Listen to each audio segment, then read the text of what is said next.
नमस्कार दोस्तों। आप लोगों के लिए बहुत अच्छी खुशखबरी है जिसका आप बहुत लंबे दिनों से इंतज़ार भी कर रहे थे कि आखिर यूपी एपीओ की वैकेंसी कब तक आएगी और क्या उसके सिलेबस में कोई परिवर्तन भी होगा। तो इस बात का आप लोगों को अब खुश हो जाना चाहिए क्योंकि वैकेंसी अब आने ही वाली है।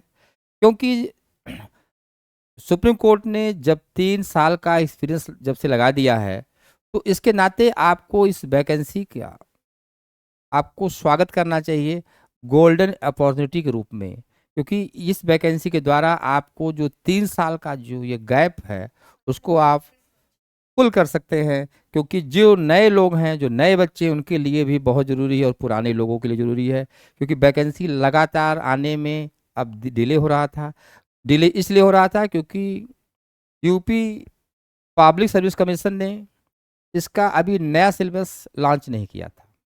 तो ऐसी कंडीशन में अब नया सिलेबस भी आ गया है आप लोगों के लिए, और इसमें कितनी वैकेंसी आएगी इसके बारे में और हमारे न्यू बैच के बारे में, इन सब के बारे में हम आप लोगों को इस वीडियो लेक्चर में बताने जा रहे हैं। तो आइए आप लोग ध्यान से समझिए। तो सबसे पहले आप लोगों को लिए बहुत बहुत बधाई, इसलिए क्योंकि आप लोगों ने काफ़ी समय से वेट भी किया है और अब आपका समय वेट का समाप्त होने जा रहा है। यूपी पब्लिक सर्विस कमीशन ने जो नया सिलेबस प्रस्तावित किया है उसके बारे में हम बताते हैं कि ओल्ड सिलेबस में कौन कौन सिलेबस जो है उसको हटा के नया सिलेबस जोड़ा गया है। तो आइए इसके विषय में आप लोग बताते हैं। फिर ये भी बताते हैं कि जो है वो न्यू वैकेंसी जो है वो कितनी आ रही है और कब तक आ सकती है। ठीक है, इसलिए आप लोग पूरा लेक्चर देखिए अच्छे से और सिलेबस को, नए सिलेबस को नोट कर लीजिए और इसके साथ साथ तैयारी अपनी स्टार्ट कर दीजिए। ठीक है, हाँ तो देखिए आपका ये जो सिलेबस होने जा रहा है क्या है कि सहायक अभियोजन अधिकारी परीक्षा का जो संशोधित प्रस्तावित पाठ्यक्रम है, जो अमेंडमेंट हुआ है सिलेबस में, वो ये है। क्या है, आप लोगों को साफ दिख रहा होगा अगर आप देखेंगे ध्यान से। तो सबसे पहले आपको समझना है कि जो एपीओ का सिलेबस है, यहाँ पे देखिए ध्यान से आप लोग, क्या है कि एपीओ उत्तर प्रदेश एपीओ के एग्जाम के लिए जो सिलेबस नया प्रस्तावित हुआ है, पहले देखिए ये जो हमारा पुराना सिलेबस में क्या था कि पुराने सिलेबस में आप देखेंगे कि प्री के एग्जाम में केवल एक पेपर होता था जिसमें 50 क्वेश्चन जीके जीएस के होते थे और 100 क्वेश्चन लॉ से पूछे जाते थे। तो पहले उस पर चर्चा करते हैं। तो सबसे पहले आप देखेंगे कि जो ये आपका एग्ज़ाम होगा टोटल 150 मार्क्स का होगा और एक पेपर होगा जिसमें 150 क्वेश्चन भी आएंगे। इसमें जीके जीएस के 50 अंक 50 मार्क्स होते थे और 50 क्वेश्चन भी आता था। और अब ये जो नया जो प्रोसिक्यूशन निदेशालय वाला जो दिया गया है, इसमें देखिए आप देखेंगे इसमें भी जीके जीएस में कोई चेंज नहीं है। यानी कि इस बार जो नया सिलेबस है उसमें भी 50 क्वेश्चन ही आएंगे और 50 मार्क्स के होंगे। तो यानी कि जीके जीएस में कोई चेंज नहीं है। और इसमें आपको पता है सिलेबस में कि आपको भारत का इतिहास, भारत का भूगोल, geography of India, economics, Indian polity और करंट अफेयर्स, इन सबसे प्रश्न आते हैं। तो ये आपके लिए यहाँ पे है, यानी यहाँ पे कोई चेंज नहीं है, पुराना ही है। ठीक है, अब देखिए, अब जो 100 मार्क्स या 100 क्वेश्चन लॉ के पेपर में आते थे पुराने सिलेबस में, वो था कि आईपीसी से 35 क्वेश्चन और 35 अंक, ध्यान दीजिएगा 35 क्वेश्चन आते थे और एक क्वेश्चन एक नंबर का होता था, यानी 35 मार्क्स आता था 100 में। और सीआरपीसी से आप देखेंगे 25 क्वेश्चन और 25 मार्क्स, यानी कि 25 प्रश्न पूछे जाते थे और 25 प्रश्न का मतलब है 25 मार्क्स, यानी 25 अंक भी। उसके बाद भारतीय साक्ष्य अधिनियम, यानी जो पुराना साक्ष्य अधिनियम था, उसमें भी 25 क्वेश्चन और 25 अंक पूछे जाते थे। इसके साथ यूपी पुलिस एक्ट और रेगुलेशन से टोटल 15 क्वेश्चन और वो भी 15 मार्क्स के पूछे जाते थे। ये प्री की बात हो रही है। अब देखते हैं कि नए सिलेबस में इन्होंने क्या कुछ चेंज किया है। तो जी हाँ, अब नए सिलेबस में यह है कि जो पार्ट 2 होगा, लॉ पेपर होगा, उसमें जो 100 क्वेश्चन का और 100 मार्क्स का, उसमें अब भारतीय न्याय संहिता को इंक्लूड कर लिया गया, यानी कि आईपीसी की जगह बीएनएस को अब इंक्लूड होगा। और उसमें कितने होंगे अंक? 30 अंक, यानी कि 30 क्वेश्चन पूछे जाएंगे जो 30 मार्क्स के होंगे। यानी आईपीसी की जगह अब भारतीय न्याय संहिता को इस नए सिलेबस में इंक्लूड कर लिया गया है।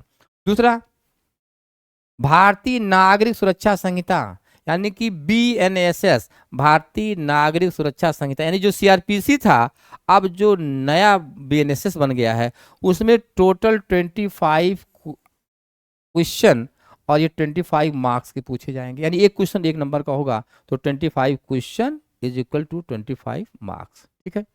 उसके बाद आप देखिए, ये आपका भारतीय साक्ष्य अधिनियम, यानी बीएसए 2023 का, इसमें भी 20 क्वेश्चन और 20 मार्क्स इसमें पूछे जाएंगे। ठीक है। अब आगे उसके बाद फिर यूपी पुलिस एक्ट और रेगुलेशन को दे दिया गया 15 मार्क्स और 15 क्वेश्चन पूछे जाएंगे।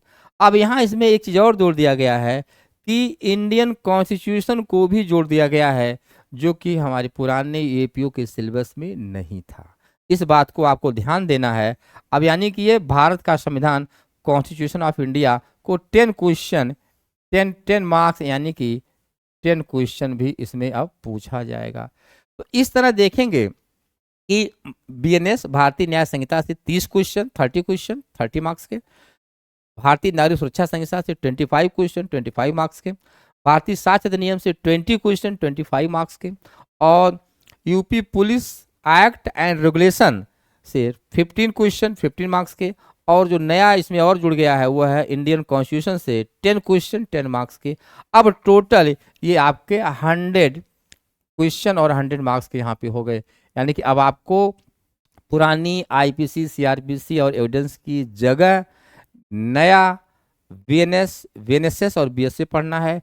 उसके साथ कॉन्स्टिट्यूशन में से भी आपके 10 क्वेश्चन पूछे जाएंगे। ये आपका प्री का सिलेबस चेंज हो चुका है। ठीक है। अब आइए देखते हैं कि आगे मेंस एग्जामिनेशन में क्या सिलेबस इंक्लूड हुआ है, इस पर हम चर्चा करते हैं। ठीक है, आइए।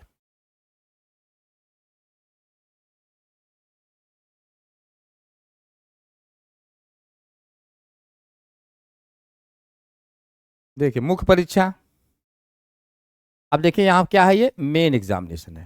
ध्यान दीजिएगा आप लोग, मेन एग्जाम का क्या सिलेबस है यहाँ पे इन्होंने। अब ये देखेंगे कि अब हम पुराने एपीओ के सिलेबस में क्या था। तो आपने देखा कि पुराने एपीओ के सिलेबस में क्या था कि 100 मार्क्स का एक पेपर होता था आपका, जीके जीएस का 100 मार्क्स का होता था। ठीक है। और सामान्य हिंदी, जनरल हिंदी भी 100 मार्क्स की उन्होंने इंक्लूड किया था। और criminal law and procedure 100 marks के। इसमें क्या आता था, आईपीसी और सीआरपीसी पूछी जाती थी क्रिमिनल लॉ प्रोसीजर में। कितना, 100 मार्क्स का एक पेपर होता था। और उसके बाद एक पेपर यहाँ पे देखिए, ये आपका एविडेंस एक्ट, ये भी 100 मार्क्स का होता था। यानी टोटल आपका 400 मार्क्स का रिटन एग्जामिनेशन, मेंस एग्जामिनेशन होता था। लेकिन अब देखेंगे नए सिलेबस में जो होने जा रहा है वो क्या है। अब यहाँ पे क्या चेंज हुआ है, नए सिलेबस में आप देखेंगे सामान्य हिंदी, यानी जनरल हिंदी 100 मार्क्स का एक पेपर होगा, 100 मार्क्स का। दूसरा, अब यहाँ पे जनरल इंग्लिश भी आ गया है। ध्यान दीजिए, मेंस के सिलेबस में सामान्य अंग्रेजी भी अब पूछा जाएगा। तो अब ये क्या है, ये 50 मार्क्स का, अब जनरल इंग्लिश का भी वो क्या किया उन्होंने, ऐड कर दिया। ध्यान दीजिएगा, जनरल इंग्लिश भी 50 मार्क्स का आएगी। और ये आपका सामान्य ज्ञान जो है वह 50 मार्क्स का पूछा जाएगा, जीके जीएस का। यानी कि अगर पुराने में देखेंगे तो यहाँ पे जनरल इंग्लिश का भी जुड़ गया है। ठीक है, ये बहुत इंपॉर्टेंट है। और सामान्य नॉलेज ज्ञान का तो 50 अंक था ही। ठीक है, इसलिए यहाँ पे 50 मार्क्स का जनरल इंग्लिश का भी आपको तैयारी करनी होगी। ठीक है। अब आगे देखिए, अब लॉ पेपर में देखिए, और लॉ पेपर में क्या क्या है, क्रिमिनल लॉ एंड प्रोसीजर, ये आपका 100 मार्क्स का हो गया। यानी क्रिमिनल लॉ प्रोसीजर यहाँ भी 100 मार्क्स, इसमें कोई चेंज नहीं है। इसमें क्या होगा, इसमें भारतीय न्याय संहिता और भारतीय नागरिक सुरक्षा संहिता, यानी कि आईपीसी सीआरपीसी पुराने सिलेबस में था, अब नए सिलेबस में वीएनएस और बीएनएसएस को 100 मार्क्स में यहाँ पे एक पेपर रूप में रखा गया है। बाकी एविडेंस एक्ट यानी ये जो भारतीय साक्ष्य अधिनियम है, यहाँ भी 100 मार्क्स का ही है, इसमें कोई फेरबदल नहीं हुआ है।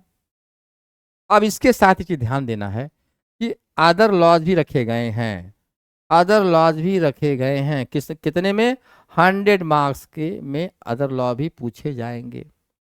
यानी कुछ और भी एक्ट को इस बार नए सिलेबस में कुछ नए एक्ट भी इंक्लूड हुए हैं, इस बात को भी आपको ध्यान देना है। कौन से एक्ट शामिल हुए हैं देखिए, आइए देखते हैं अदर लॉ में कौन कौन है। और एक चीज और ध्यान दीजिएगा, इसके पहले आपको बता दें अदर अदर लॉ में क्या क्या है। इंटरव्यू के लेवल पर इंटरव्यू जो है वो 50 मार्क्स का है, यानी कि पुराने भी सिलेबस में इंटरव्यू 50 मार्क्स का था और नए सिलेबस दिया कि कोई संशोधन प्रस्तावित नहीं, यानी कि ये इंटरव्यू यहाँ भी 50 मार्क्स का ही रहेगा, इसमें कोई भी चेंज नहीं किया गया। अब आइए देखते हैं कि अदर लॉ में यानी अन्य अधिनियम में कौन कौन से एक्ट आपको नए पढ़ने। आइए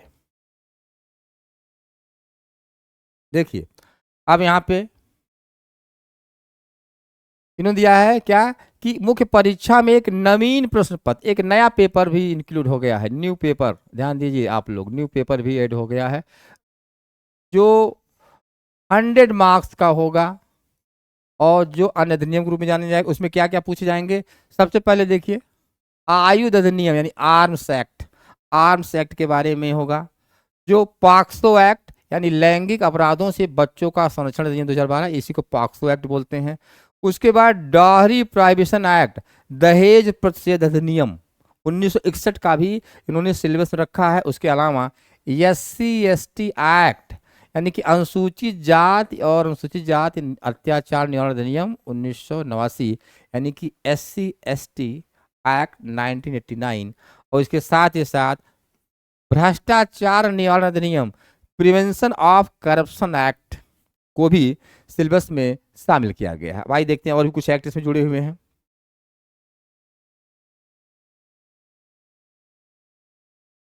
देखिए, अब देखिए यहाँ पे सूचना प्रौद्योगिकी अधिनियम यानी कि आईटी एक्ट भी है, ध्यान दीजिएगा, आईटी एक्ट भी यहाँ पे शामिल कर लिया गया है। ठीक है, अब देखिए एक्सप्लोसिव एक्ट, विस्फोटक अधिनियम 1884, उसके बाद लोक संपत्ति नुकसान निवारण अधिनियम, ठीक है, ये पब्लिक प्रॉपर्टी के बारे में एक्ट जो है उसके बारे में यह है। उसके साथ आवश्यक वस्तु अधिनियम 1955, एसेंशियल कमोडिटीज एक्ट 1955, यानी आपको ज्यादा पढ़ना पड़ेगा, इसलिए तैयारी बहुत अच्छे से करनी पड़ेगी। ठीक है, इसके बाद देखिए यूपी गुंडा एक्ट, उत्तर प्रदेश गुंडा नियंत्रण अधिनियम 1970, यानी गुंडा एक्ट को भी लागू कर दिया गया है। यूपी में ज्यादा गुंडागर्दी होती है इसलिए इस एक्ट को भी शामिल कर लिया गया है। ठीक है, उसके साथ गिरोह बंद और समाज विरोधी क्रियाकलाप, ये जो समाज विरोधी क्रियाकलाप एक्ट है इसको भी इन्होंने शामिल कर लिया है गया है। इसके बाद देखिए यूपी गोवध निवारण अधिनियम, यानी गोवध जो गायों जो काउ स्लॉटर होता है उसके निवारण के लिए भी एक्ट लागू कर दिया गया है। और उसके साथ साथ देखिए UP unlawful conversation prohibition of conversation act 2021, Uttar Pradesh विधि विरुद्ध धर्म संपरिवर्तन प्रतिनिधि 2021 को, और उसके साथ साथ विधि विरुद्ध क्रियाकलाप अधिनियम 1967 को भी लागू किया गया है, जोड़ लिया गया है। और यूपी सार्वजनिक परीक्षा अनुचित साधनों का निवारण अधिनियम 2024, देखिए अब जो परीक्षा में धांधली होती थी, जो पेपर लीक होते थे, उनको रोकने वाला जो एक्ट बनाया गया था उसको भी आपको पढ़ना होगा। और लास्ट में क्या है कि विदेशियों विषयक अधिनियम 1946, यानी कि आपको इतने ही एक्ट पढ़ने हैं और उसके बाद कोई भी एक्ट नहीं पढ़ना है। तो ये आपको जितने भी एक्ट पढ़ने हैं आप लोगों को थोड़ा सा अदर में ज़्यादा एक्ट पढ़ना है, लेकिन उसके लिए एकदम परेशान नहीं होना है। क्यों नहीं परेशान होना है, क्योंकि आपको नए क्रिमिनल लॉ के साथ साथ इन एक्ट पर हमारे क्लासेज आपको मिलेंगी और हम यूपी एपीओ के लिए ध्यान दीजिए, यूपी एपीओ के लिए हम 30 अगस्त से, देखिए 30 अगस्त से 2025 से हम यूपी एपीओ के लिए, ध्यान दीजिए, एक नया बैच स्टार्ट कर रहे हैं, न्यू बैच स्टार्ट कर रहे हैं। ध्यान दीजिए, न्यू बैच जो यूपी एपीओ पर फोकस्ड होगा, और इसके साथ साथ इसमें प्री और मेंस की दोनों की तैयारी हम कराने जा रहे हैं, जो 30 अगस्त का हमारा बैच स्टार्ट होने जा रहा है। और हाँ, उसके साथ साथ अब इसमें हम इसकी फीस भी थोड़ा बता देते हैं, ठीक है, ध्यान दीजिएगा। इसकी फीस जो है वो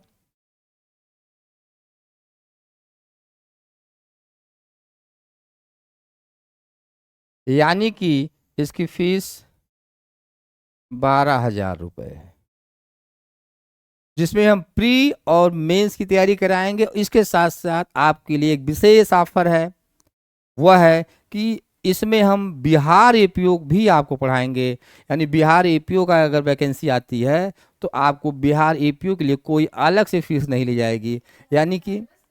यानी कि हम पूरा यूपी का ये सिलेबस कवर होगा ही होगा, साथ ही बिहार एपीओ की भी आपकी तैयारी इसी फी में इंक्लूड होगी। तो आप लोग चूकिए मत, सिलेबस को नोट कर लीजिए और अपनी तैयारी स्टार्ट कर दीजिए। और जो 30 अगस्त को हम अपना बैच स्टार्ट कर रहे हैं उसको ज्वाइन करिए।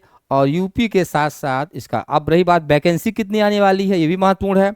तो देखिए, वैकेंसी के विषय में कई लोगों ने अपनी अलग अलग प्रिजम्पशन किया है, लेकिन इतना जानिए कि वैकेंसी आपकी 150 से लेकर 200 के बीच में है। 150 से लेकर के 200 के बीच में वैकेंसी आपकी रहेगी। इसलिए आपके लिए बहुत गोल्डन अपॉर्चुनिटी है। वैकेंसी कब आएगी? हो सकता है कि अगस्त के लास्ट में या 15 सितंबर तक आपकी वैकेंसी आ सकती है, क्योंकि अभी तक ये इसलिए रुका था क्योंकि Uttar Pradesh public service commission ने इसका सिलेबस अभी अपडेट नहीं किया था। तो ये वैकेंसी बहुत जल्दी आने वाली है, आप उसकी तैयारी करिए।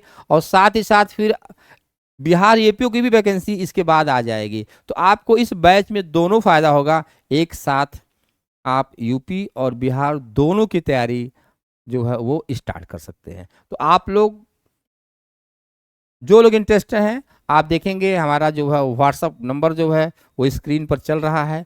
उस स्क्रीन पर नंबर दे करके हमें मैसेज करिए और इस बैच को ज्वाइन करिए और श्योर सिलेक्शन लीजिए अपना, और यूपी और बिहार एपीओ दोनों को।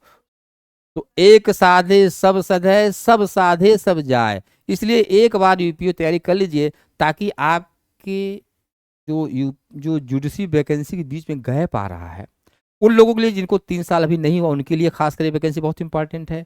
और जिन लोगों का 3 साल हो गया है उनके लिए भी अगर एक बार एपीओ हो जाएंगे तो कम से कम उनको एक प्लेटफॉर्म मिल जाएगा और आगे वैकेंसी तैयारी करने में उन्हें आसानी होगी, क्योंकि वो मेंटली फ्रस्ट्रेट नहीं होंगे। तो इस वैकेंसी को आप अपने जाने मत दीजिए, इसमें एक निश्चित रूप से कहीं ना कहीं सिलेक्शन ले लीजिए। तो हमारे यूट्यूब चैनल के साथ बने रहिए।